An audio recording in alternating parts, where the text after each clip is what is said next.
Pretuguês. Você conhece? Já ouviu falar? Se você acabou de chegar nesse canal, meu nome é Jana Viscardi, sou eu mesma, dona e proprietária desse modestíssimo espaço. Sejam todas, todes e todos muito bem-vindas, bem-vindos e bem-vindos. Você pode me encontrar nas diferentes redes sociais, pode patrocinar a produção desse conteúdo aqui, o que é bem importante, através do apoia-se/Jana Viscardi, e pode também compartilhar esse conteúdo com outras pessoas. Pra gente falar de pretuguês, a gente tem que falar de Lélia Gonzalez. E para falar de Lélia Gonzalez, eu escolhi trazer aqui uma citação dela, de um texto que ela escreveu em 1984, que se chama Racismo e Sexismo na Cultura Brasileira, em que ela vai dizer assim: é engraçado como eles gozam a gente quando a gente diz que é Flamengo. Chamam a gente de ignorante, dizendo que a gente fala errado. E de repente, ignoram que a presença desse R no lugar do L nada mais é que a marca linguística de um idioma africano, no qual o L inexiste. Afinal, quem que é o ignorante? Ao mesmo tempo, acham o maior barato a fala dita brasileira, que corta os R's dos infinitivos verbais, que condensa você em se, o está em tá e por aí afora. Não sacam que estão falando pretuguês. Como você pode perceber, através dessa citação, a Lélia está falando aqui de elementos da língua e ela está atribuindo essas marcas que ela observa na língua ao que ela vai chamar de pretuguês. Lélia, gente, ela é filósofa, ela é historiadora, uma ativista, e se eu estou usando o é e não era, é porque a força dela, é claro, reverbera no presente, porque ela é uma figura muito importante, uma pensadora muito importante, não só sobre o Brasil, mas sobre também a América Latina, sobre elementos que têm a ver com o pensar as relações entre a África, diferentes países africanos e os diferentes países da América envolvidos nessa relação que acontece a partir do processo de escravização de diferentes povos africanos. Ela falava diferentes línguas, ela lecionou, ela foi candidata a deputada, ela foi assessora da Benedita da Silva. Ela participou ativamente na formação do Movimento Negro Unificado, ela participou também do surgimento, da fundação do PT, ela foi do PDT, ela tem uma importância fundamental para a organização das mulheres negras e para o pensamento em torno de questões muito renegadas dentro do feminismo, majoritariamente branco, e, portanto, ela tem um papel fundamental das ideias sobre o Brasil. Eu deixo aqui embaixo uma série de links falando sobre Lélia Gonzalez e deixo também links com os trabalhos dela para você poder acessá-los diretamente e lê-los e ampliar o seu conhecimento não só sobre Lélia, sobre aquilo que ela diz, mas também sobre o nosso país e a América Latina. Como eu disse, nesse trecho, ela está falando sobre alguns fenômenos linguísticos. Ela fala sobre o Flamengo, que as pessoas tiram sarro disso, mas ela fala também sobre o ser ao invés do você, do tá ao invés do está. E ela atribui a essas transformações da língua a influência africana nessas manifestações. E aí aqui a gente já pode então ir para essa definição que ela mesma dá do pretuguês. E ela vai dizer assim pra gente: o pretuguês nada mais é do que marca de africanização do português falado no Brasil, e ela diz isso em um artigo que ela escreveu em 1988 e que é chamado A Categoria Político-Cultural de Amefricanidade. Não, você não entendeu errado, ela não está falando africanidade, tampouco está falando de americanidade, ela está falando de amefricanidade.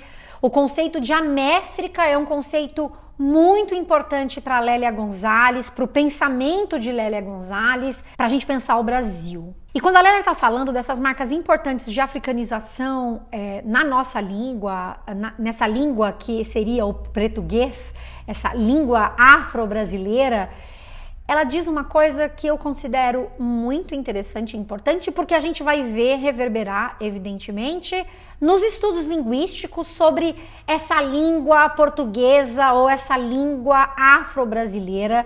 Então, Veja só o que ela vai dizer pra gente. Desnecessário dizer o quanto tudo isso, ou seja, essas marcas de africanização, é encoberto pelo véu ideológico do branqueamento, é recalcado por classificações eurocêntricas do tipo cultura popular, folclore nacional, que minimizam a importância da contribuição negra. E eu tô trazendo esse trecho porque, como eu disse, essa reflexão que traz Lélia Gonzalez sobre a maneira como se vai falar da influência dos diferentes e as diferentes culturas dos países africanos na nossa cultura e também na nossa língua, dessa maneira que chama de cultura popular, de folclore popular, e curiosamente a gente vai encontrar isso também nos estudos linguísticos sobre o português. E muitas dessas pesquisas que vão falar sobre o português popular não mencionam os estudos ou essas reflexões propostas pela filósofa e historiadora Lélia Gonzalez. A professora Fernanda Cerqueira, lá da Universidade Federal da Bahia, vai nos dizer que Lélia Gonzalez é a precursora, é quem vai trazer essa reflexão sobre as marcas de africanização na nossa língua. E você observou naquela situação do começo que ela vai falar sobre o Flamengo. No caso de Flamengo e Flamengo, o que a gente tem em linguística é algo que é chamado de rotacismo. O rotacismo é um fenômeno bem antigo em português. E veja, isso não invalida esse apontamento da Lélia Gonzalez. Mas é interessante para a gente pensar justamente a complexidade ou os diferentes fatores que podem estar envolvidos em elementos que ocorrem numa dada língua. É interessante observar que Camões, lá em 1500, usava o termo frecha ao invés de flecha.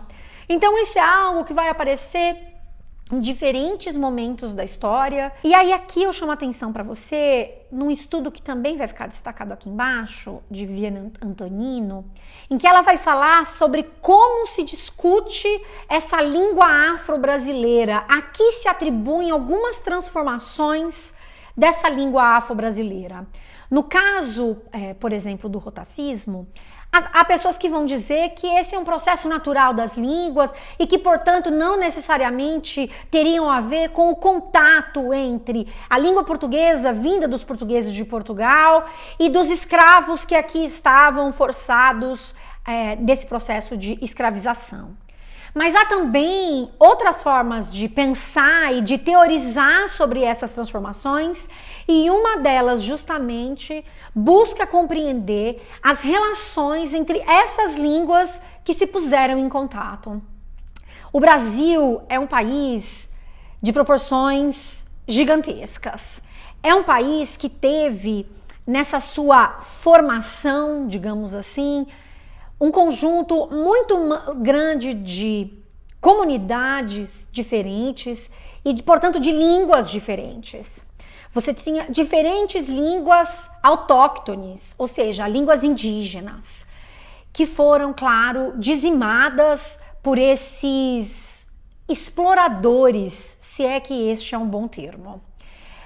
Além disso, além dessas línguas, que foram muitas delas dizimadas, mas outras tantas seguiram existindo, a gente tinha também as línguas desses povos que viveram nesse processo de escravização no Brasil e que vinham de diferentes lugares da África, de diferentes países. Falavam, portanto, línguas diferentes. O que acontecia a partir dessas interações, e que é algo que muitas vezes hoje só pode ser recuperado através daquilo que se vê na língua falada hoje, porque muitas dessas interações aconteceram através da oralidade, não na escrita, é um interesse, de pesquisa aí de muita gente que quer entender justamente como se deu a interação entre essas línguas, se a gente pode falar de processos aí de línguas crioulas ou de línguas criolizantes, e é através, então, da observação de diferentes comunidades de falantes que têm uma história com esses povos escravizados que viveram no Brasil, que se vai buscar responder a essas questões. E aqui já é importante deixar claro que é evidente que há uma diferença muito grande nesse Brasil que era um Brasis, entre aquilo que era uma norma padrão, a tentativa de reprodução ou de manutenção dessa língua portuguesa vinda de Portugal, e aquilo que era produzido, aquilo que era fruto da interação dessas pessoas marginalizadas, escravizadas e que viviam em condições muitíssimo diferentes do que esses indivíduos que tentavam reproduzir e manter uma dada norma na língua que tinha uma aproximação maior com o que seria essa língua portuguesa de Portugal. E isso tem um impacto importante na maneira como a língua portuguesa no Brasil se desenvolve, e esse é um tema de reflexão de muitos pesquisadores, justamente nessa tentativa de entender aquilo que é a influência dessas diferentes línguas nos processos de estrutura da língua e de mudança, variação e mudança da língua portuguesa falada no Brasil e escrita no Brasil. Porque essa influência não se dá apenas na acolhida de vocabulários de diferentes línguas, de diferentes países africanos. Porque essa influência, evidente, ela está presente, mas não é a única forma de influência. E foi isso o que Lélia Gonzalez nos trouxe ao falar sobre o português. E a gente vai ver diferentes pesquisadores, mesmo que não falem sobre Lélia, tentando buscar e entender o que é essa influência, se houve em algum momento ou se ainda há essa língua ou línguas crioulas, que são essas formações de uma língua a partir de diferentes línguas que entram em contato e não se fala nenhuma delas, se fala uma outra coisa, porque essas pessoas que estão em contato se comunicam usando partes, digamos assim, das suas línguas, mas formando uma outra língua. Veja, o crioulo é um capítulo à parte e muito importante que a gente vai falar com detalhe num outro vídeo, não aqui. Então, esse é um comentário muito breve que merece mais atenção. Essa explicação minha tá muito simplista, a gente precisa falar melhor sobre isso e a gente vai falar num outro vídeo. E nesse processo de tentar entender essa influência, alguns pesquisadores brasileiros, como Antonino, Lucchesi, vão falar em transmissão linguística irregular. E como é que definem o que seria essa transmissão linguística irregular, que é uma das maneiras de explicar essa questão que eu estou tentando abordar com vocês aqui. De olho nessa citação. A transmissão linguística irregular é um conceito mais amplo do que o de pidginização, criolização, pois engloba tanto os processos de mudança provenientes do contato entre línguas, através dos quais uma determinada língua sofre alterações muito profundas na sua estrutura, do que resulta o surgimento de uma língua nova denominada pidgin ou crioulo, quanto os processos nos quais uma língua sofre alterações decorrentes do contato com outras línguas, sem que essas alterações cheguem a configurar a emergência de uma nova língua. Então, esses pesquisadores, dentre os quais Lucchesi e Antonino, como eu disse antes, vão falar em transmissão linguística irregular, porque a língua portuguesa não sofre transformações profundas na sua estrutura, mas isso não impede que haja transformações que são impactadas justamente pelo contato com essas outras várias línguas a partir desses povos que estiveram aí em contato. E aí aqui eu quero trazer um outro exemplo para agregar a essa discussão ou essas observações feitas pela Lélia Gonzalez lá na década de 80, um estudo feito por Fernanda Cerqueira, em que ela vai discutir o português pensando o hip hop no Brasil. As letras das músicas que apresentam, por exemplo, trechos que dizem os mano, os parça. O que a gente tem quando se fala em os mano e os parça? A gente tem aí uma concordância que acontece no artigo, os, mas que não acontece no substantivo. Veja, essa concordância, ela é uma concordância presente em português do Brasil, ela é recorrente em português do Brasil e, portanto, ela interessa aos linguistas que querem pensar a língua portuguesa no presente, mas também a sua história. Quando a Fernanda Cerqueira vai trazer essa discussão, é interessante observar, e o texto dela está aqui embaixo, é interessante observar as referências que ela traz para falar para a gente desse português na atualidade. E ela vai trazer um texto de Bell Hooks que discutia lá o inglês, ou os diferentes ingleses, digamos assim, e vai falar o quanto essa língua, que é a língua do dominador, ela acaba se tornando essa língua emancipatória na medida em que ela é tomada por aquele que foi antes dominado e ela é colocada no lugar de expressão da própria identidade e do empoderamento. E a análise que a Fernanda Cerqueira vai fazer, professora da UFBA, é justamente do quanto esse uso dessa forma de concordância é o português, e é o português que mostra a força dessa identidade por indivíduos que estão fazendo uso desse recurso não porque não têm escolaridade, porque essa é uma maneira de explicar o uso dessa forma de concordância, né? Mas porque sim, estão ali reforçando elementos da sua identidade. Então veja que o português, sobre o qual Lélia Gonzalez falou, ao longo da sua trajetória de pensadora da realidade brasileira e da história brasileira, é a língua que temos hoje. Está aí marcado em diferentes elementos presentes nessa nossa língua, que muita gente vai chamar de língua portuguesa, mas que pode ser chamada também de português e que vai ser chamada também de língua afro-brasileira por alguns pesquisadores. E essa língua afro-brasileira, que se referem vários pesquisadores, ela vai ser estudada, como no estudo de Antonino, em diferentes comunidades, por exemplo, no caso do estudo de Antonino, da Bahia, em que se analisa diferentes pessoas dessas comunidades, de diferentes faixas etárias, e se observa as diferenças nas produções linguísticas desses indivíduos em função da faixa etária e em função da maior proximidade com o contato com esse português através das gerações e do maior isolamento com o lugar dessa norma padrão. Eu queria trazer para vocês hoje essa discussão sobre o português e que pode também ser observada no livro do professor Gabriel, O Racismo Linguístico, porque essa influência, essa marca de africanização da nossa língua, e que a gente também pode pensar na marca autóctone, ou seja, a marca das línguas indígenas nessa língua que se fala no Brasil, no brasileiro, a gente pode dizer assim também, o quanto elas são importantes e o quanto há para ser estudado, decifrado e compreendido dessas interações que aconteceram.